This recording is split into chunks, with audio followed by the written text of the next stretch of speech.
On February 28th, the United States and Israel struck Iran.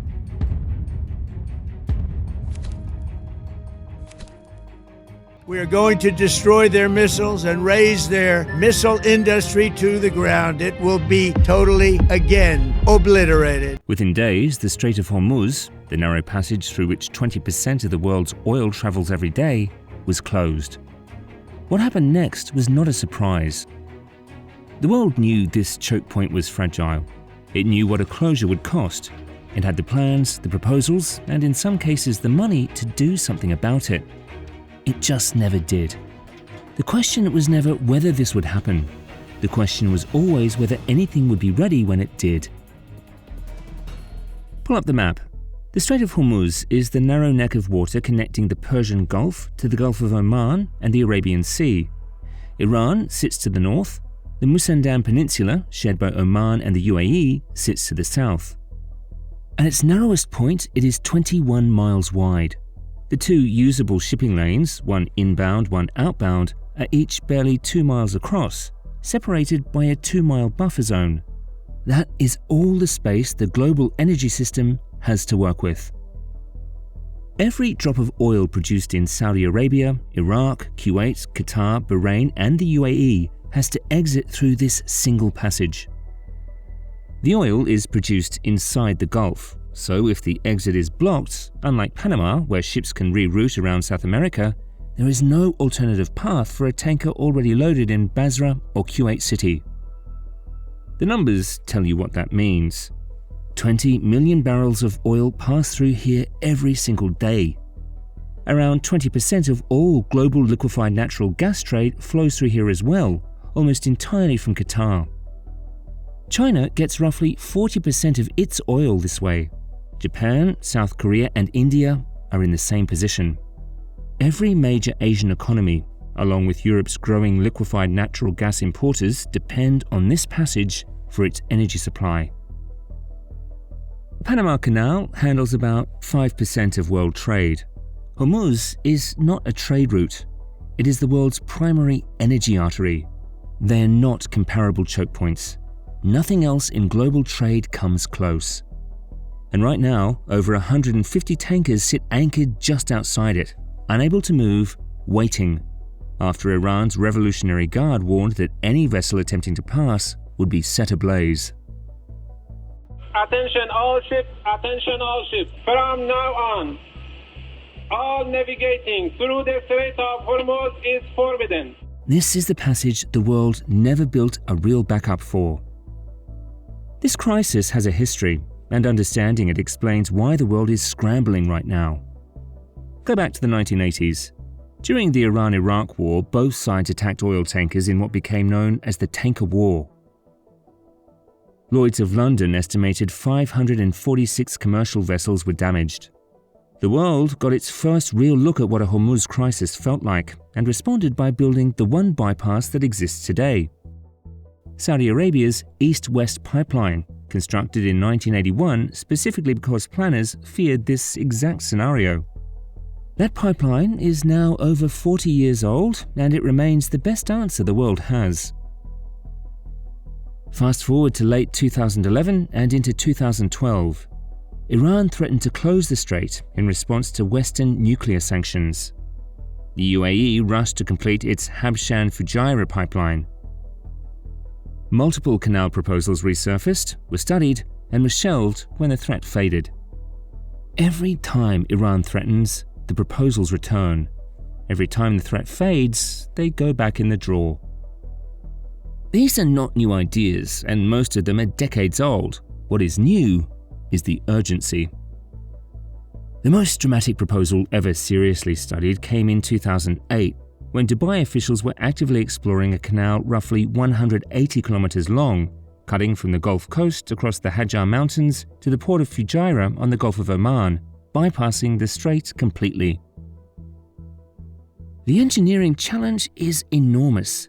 The Hajar Mountains reach elevations above 2,300 feet, which means you would need a lock system comparable to the Panama Canal, massive excavation through solid mountain rock, and entirely new port infrastructure at both ends. The cost estimate? $200 billion. For context, the entire Panama Canal expansion cost $5 billion, making this proposal 40 times more expensive. The UAE ultimately chose to build the Abu Dhabi crude oil pipeline instead. Same destination and a fraction of the cost. The canal was shelved but never formally abandoned, and it is being actively discussed again today. In 2015, the Arab Century Center for Studies in Riyadh proposed something even further reaching: a 950-kilometer canal stretching from the Persian Gulf all the way across the Arabian Peninsula to the Red Sea. The proposed dimensions were massive, nearly 500 feet wide and over 80 feet deep, large enough to handle fully loaded supertankers. It would cross terrain reaching over 2,300 feet above sea level, requiring a lock system spanning the full width of a country. Estimated cost, $80 billion. Saudi Arabia was briefly receptive. The proposal never progressed beyond the study phase, and it is now back in circulation. In 2024, Waterways engineers published the most detailed engineering study ever done on this problem, laying out 3 distinct canal routes. Option 1, a canal across Oman's Musandam Peninsula, the narrow finger of land that juts directly into the strait. Shorter route, but extremely complex terrain. Option 2, a canal entirely within UAE territory, running from the Gulf Coast to Fujairah, positioned about 75 miles from the strait itself. The engineers concluded this was technically feasible, comparing its complexity to Dubai's Palm Daira artificial island project. This is the most credible canal concept ever formally put on paper. Option 3 makes everything else look modest. The Mesopotamian Multimodal Maritime Canal, a 1,500-kilometer waterway connecting the Mediterranean Sea directly to the Persian Gulf. For scale, the Suez Canal is 193 kilometers and Panama is 82. This would be the longest artificial waterway ever built by an enormous margin, and the engineers treat it seriously as a generational geopolitical solution. None have been funded. All 3 are being actively discussed right now. Approved at the Gulf Cooperation Council Summit in 2009, the Gulf Railway is a 2,177-kilometer rail network connecting all 6 Gulf states: Saudi Arabia, the UAE, Kuwait, Qatar, Bahrain, and Oman. Estimated cost, $250 billion.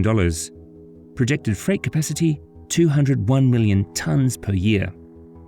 It has missed every single deadline. 2018 came and went. Then 2021. The network now nominally targets 2030 with large sections still unbuilt.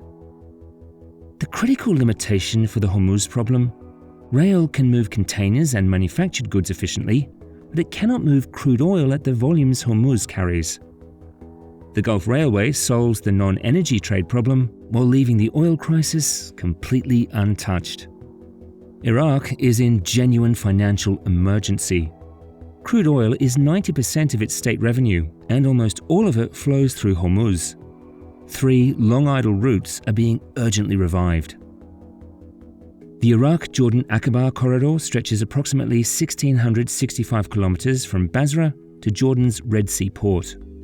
Proposed since 2012, agreed to in principle, and never built, it is now being treated as a national survival project with an estimated cost of under $9 billion. The Kirkuk-Ceyhan route is an existing pipeline north to Turkey's Mediterranean coast, suspended when the conflict escalated.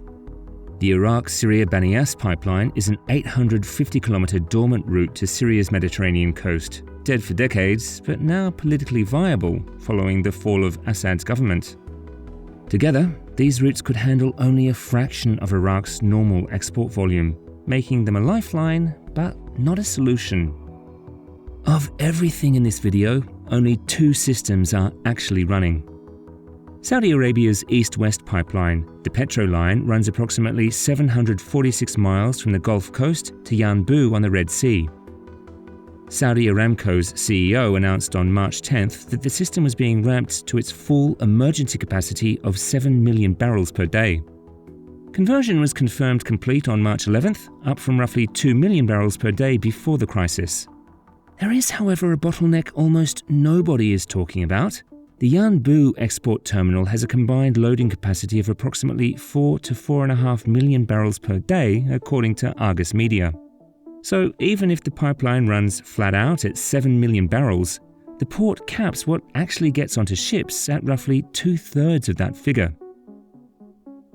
The UAE's Habshan Fujairah pipeline has a standard capacity of 1.5 million barrels per day, extendable to 1.8 million in an emergency. Iran has already struck the Fujairah terminal, putting the entire route at risk. Even combining both pipelines at their maximum real export capacity, the world can move approximately 6 million barrels per day around the strait, leaving a gap of 12 to 14 million with no answer on the horizon. And there is one final problem that rarely gets mentioned. Any tanker leaving Yanbu heading to Asia still has to pass through the Bab el-Mandeb Strait, another choke point 600 miles to the south, where Houthi forces had already spent 2 years attacking commercial shipping before this conflict started. By the time Aramco got the east-west pipeline running at full capacity, the Houthi movement had already declared military alignment with Iran and put the Red Sea route on notice on the very first day of the conflict. The bypass was not even operational before its escape route was already under threat. That is not a coincidence. The two choke points are tied to the same conflict, backed by the same alliance, and there is no third exit. The world's best Hormuz bypass empties directly into the only war zone worse than the one it was built to avoid. The Strait of Hormuz was never just a shipping lane. It was an assumption that the exit from the world's largest oil basin would always be open.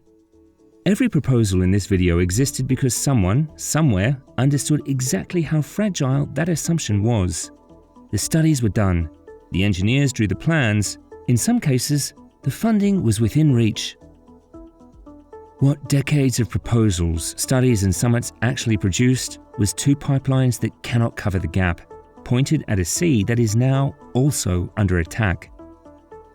The world kept betting this fragility would never be tested at both choke points simultaneously. It was. Of all the projects covered here, the mega canals, the railways, the land corridors, which one do you think actually gets built now that the crisis is real? Drop your answer in the comments. Thank you for watching it, and if you enjoyed, make sure to subscribe for more mega build stories.